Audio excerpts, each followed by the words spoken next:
स्वागत है आप सभी का लाइफ लेजर एंड स्टडीज में। हम डिस्कस कर रहे हैं क्लास 10th का unit number 2 that is nationalism in India.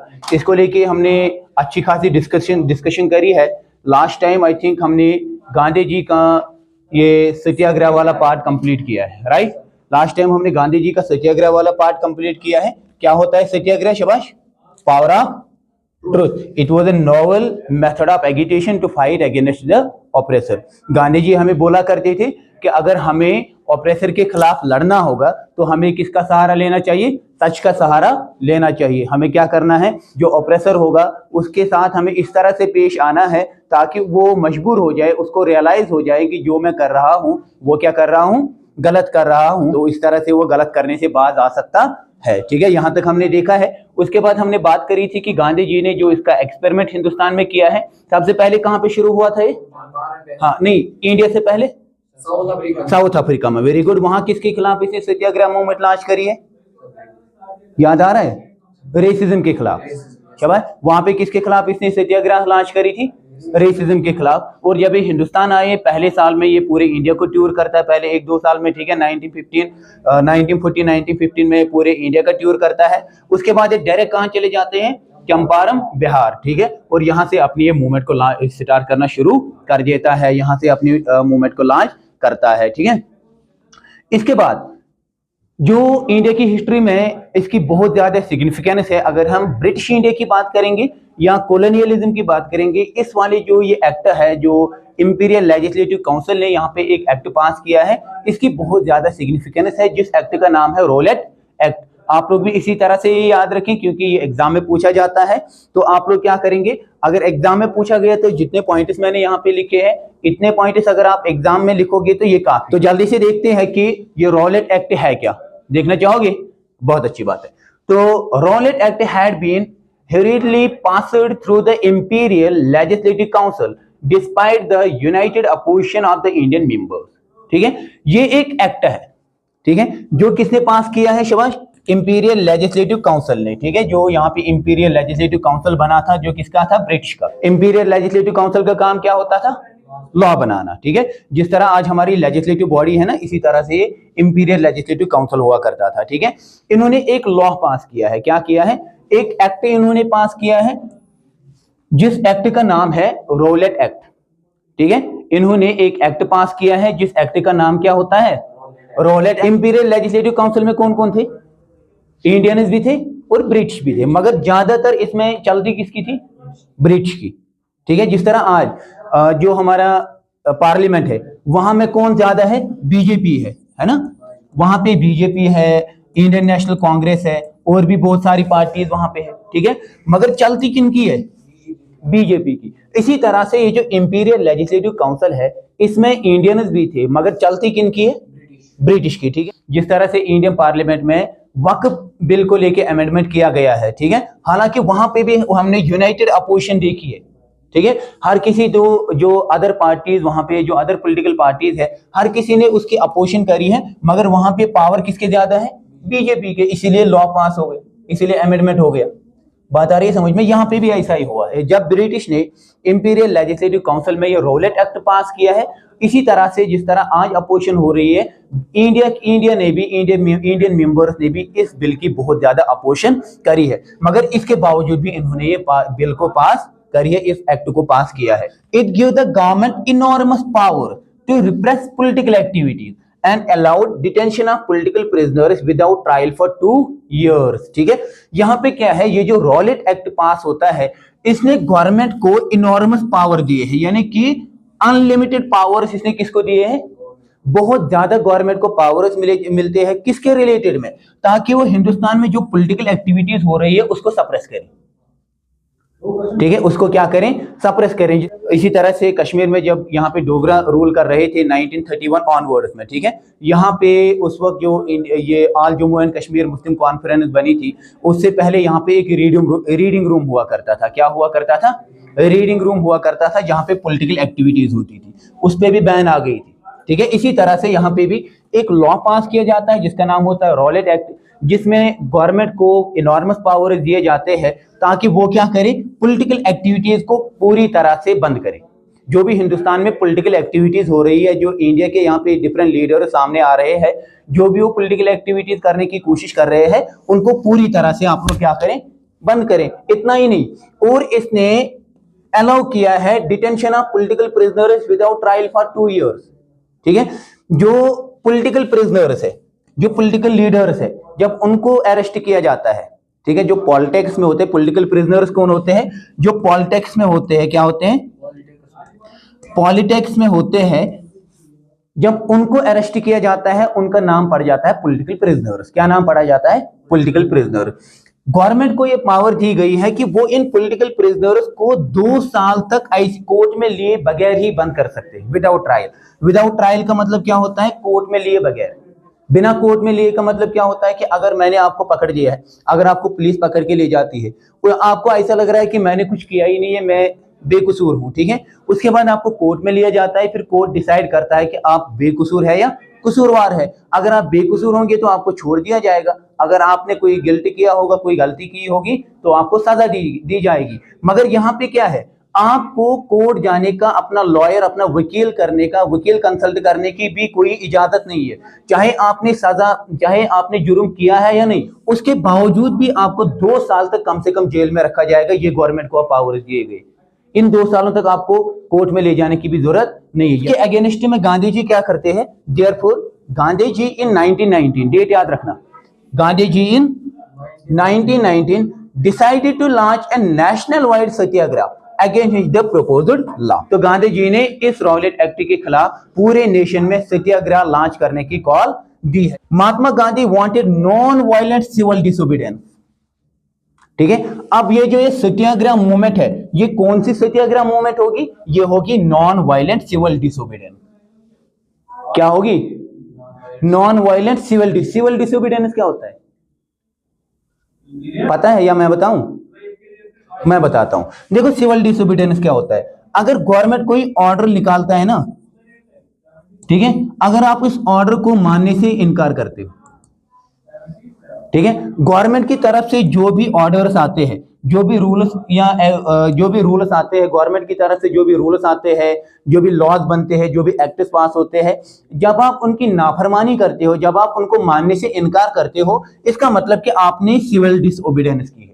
ठीक है, इसका मतलब क्या था, यहाँ पे सिविल डिसोबीडियंस का मतलब क्या था, सिविल डिसोबीडियंस का मतलब था कि गांधी जी इस इंपीरियल लेजिस्लेटिव काउंसिल को ये एहसास दिलाना चाहता था कि आप लोगों ने जो किया है वो गलत किया है, ताकि ये जो रॉलेट एक्ट है इसको वापस लिया जा सके। ठीक है, हाँ, तो गांधी जी ने कैसे कहा कि इसको कैसे हम स्टार्ट करेंगे, वुड स्टार्ट विद हड़ताल ऑन 6 अप्रैल, ये डेट भी याद रखना।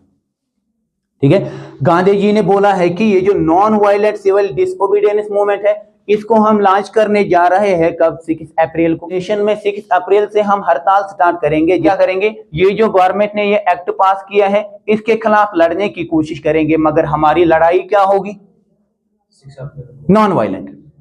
हमारी लड़ाई क्या होगी, नॉन वायलेंट होगी। नॉन वायलेंस में हम क्या करेंगे, सिविल डिसओबीडियंस करेंगे, हम गवर्नमेंट के किसी भी लॉ को मानेंगे नहीं।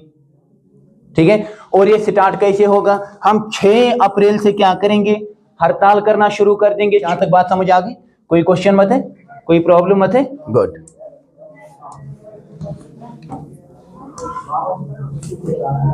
Rallies were organized in various cities. Workers went on strike in railway, workshop and shops closed down. ठीक है, इतना ही नहीं, यहाँ पे क्या हो गया कि rallies were organized, लोगों ने क्या करी है, रैलीज ऑर्गेनाइज करी है, बहुत सारी सिटीज में रैलीज ऑर्गेनाइज करी गई है। ठीक है, वर्कर्स वेंट ऑन स्ट्राइक, जो मजदूर थे उन्होंने भी क्या करी, स्ट्राइक करी है। ठीक है, वर्कशॉप था, वर्कशॉप बंद हो गए, शॉप्स भी क्लोज हो गए, दुकानें वुकानें सब बंद, जो कहीं पे भी काम करता था वो सारी चीजें क्या करी गई, बंद करी गई, क्योंकि हम सब एक है। गांधी ने कॉल दी है कि नेशनल वाइड स्ट्रगल करनी है अगेंस्ट दिस रॉलेट एक्ट, तो हम पूरे देश में क्या करेंगे, वर्कर्स ने काम छोड़ दिया है, शाबाश शाबाश, रिलीज निकलनी शुरू हो गई है, दुकानें बंद हो गई। ठीक है, क्योंकि गांधी ने क्या कहा था, 6 अप्रैल से हम क्या करेंगे, हड़ताल शुरू करेंगे। ठीक है, alarmed by the popular upsurge and scared that the lines of communication such as railway and telegraph were disrupted.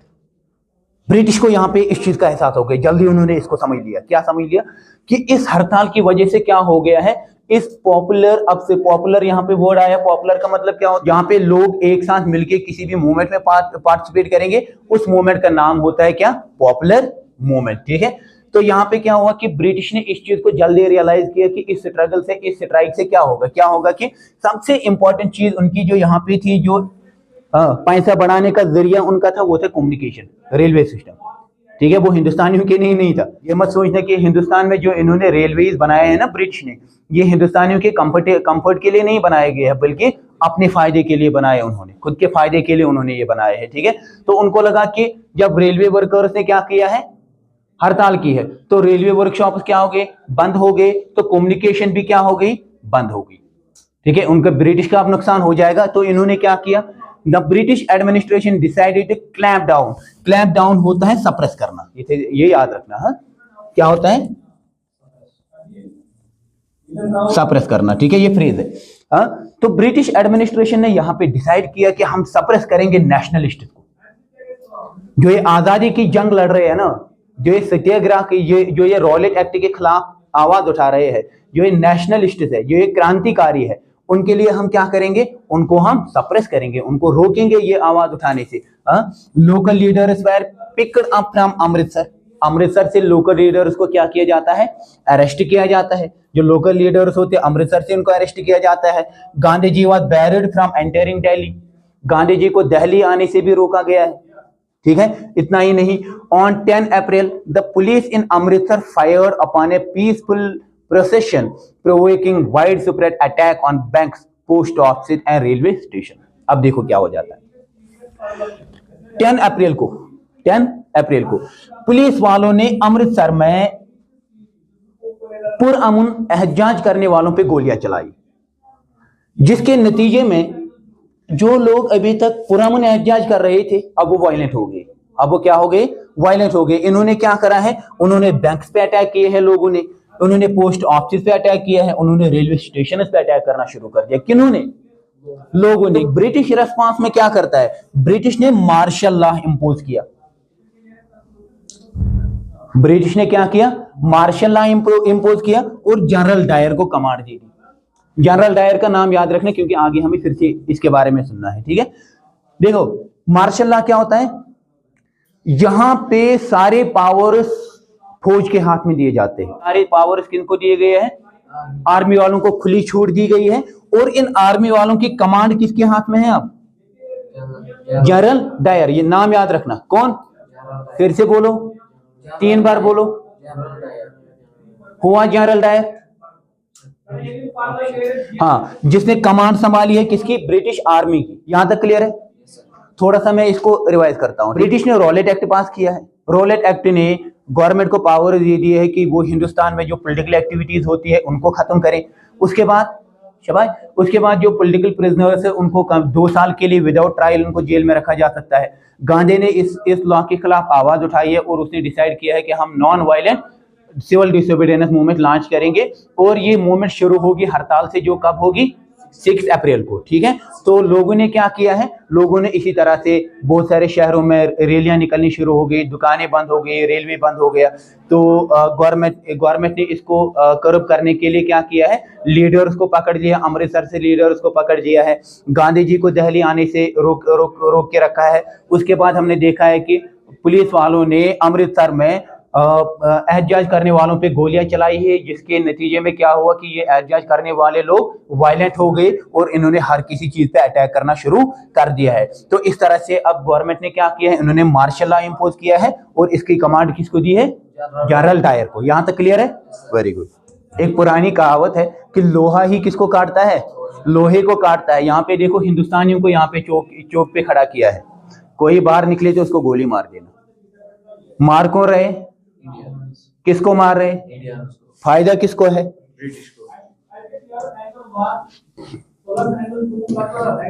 आप देखो हिस्ट्री का दर्दनाक मंजर। इंडियन फ्रीडम मूवमेंट में, या हम कह सकते हैं कि हिंदुस्तान की पूरी हिस्ट्री का यह दर्दनाक मंजर है। क्या है, जहां पे बहुत सारे छोटे मासूम बच्चे भी मर जाते हैं, हमारी वहां पे औरतें भी मर जाती है, ओल्ड एजेड भी मर जाते हैं, ठीक है, वहां पे किसी को बख्शा नहीं। उसके मतलब कि बहुत सारे बैकग्राउंड, ठीक है, उसके लिए भी वो भी मैं आप लोगों को समझाऊं, ठीक है। देखो क्या हुआ कि ऑन 13 अप्रैल, याद रखना, ठीक, 13 अप्रैल को the infamous Jallianwala Bagh incident took place. इस इंसिडेंट को क्या नाम दिया जाता है? जलियांवाला। एक ग्राउंड है, ये ग्राउंड पार्क लाइक होती है ना, हाँ ये वही है, ये जगह का नाम है जलियांवाला, ठीक है। वहां पे एक बाग है, जिस तरह यहाँ पे है ना मगल गार्डन है ना, मगल गार्डन है, निशात है, बहुत सारे बाग है यहाँ पे भी, इसी तरह से जलियांवाला भी एक बाग है, ठीक है। 13 अप्रैल को एक त्योहार होता है हिंदू में, जिसको कहते हैं बैसाखी। क्या कहते हैं? आप लोगों को पता है कि जब ईद होती है तो छोटे बच्चे घूमने चले जाते हैं पार्क में, ठीक है। इसी तरह से यहाँ पे भी हुआ। अब आगे देखो, मैं समझाता हूं सारी चीज। 13 अप्रैल का दिन है, बैसाखी का दिन है, इनफेमस जलियांवाला बाग इंसिडेंट यहाँ पे हो जाता है, ठीक है। क्या होता है यहाँ पे? On that day a large crowd gathered in enclosed ground of Jallianwala Bagh. Jallianwala Bagh के ग्राउंड में बहुत सारे लोग एक साथ जमा हो जाते हैं, जो एनक्लोज्ड होता है, जिसको चारों तरफ से दीवारें होती है। Some came to protest against the government's new repressive measure. कुछ लोग यहाँ पे आए थे रोलेट एक्ट के खिलाफ आवाज उठाने के लिए, कुछ यहाँ वो जो आर्मी वालों ने लोगों पे गोलियां चलाई है उसके खिलाफ लड़ने के लिए, यहाँ पे उसके खिलाफ आवाज उठाने के लिए यहाँ पे आए हुए थे। While others came to attend the annual Baisakhi fair. और कुछ लोग यहाँ पे आए थे क्या मनाने के लिए? एक त्योहार है बैसाखी, बैसाखी को मनाने के लिए, ठीक है, बैसाखी को सेलिब्रेट करने के लिए। Being from outside the city, many villagers were unaware of the martial law that had been imposed. उस वक्त क्या था कि शहर में क्या था? मार्शल लॉ इंपोज किया गया था। मार्शल लॉ क्या होता है? सारी पावर्स किसको दी जाती है? आर्मी वालों को दी जाती है, यानी कि कर्फ्यू लगा दिया जाता है, ठीक है।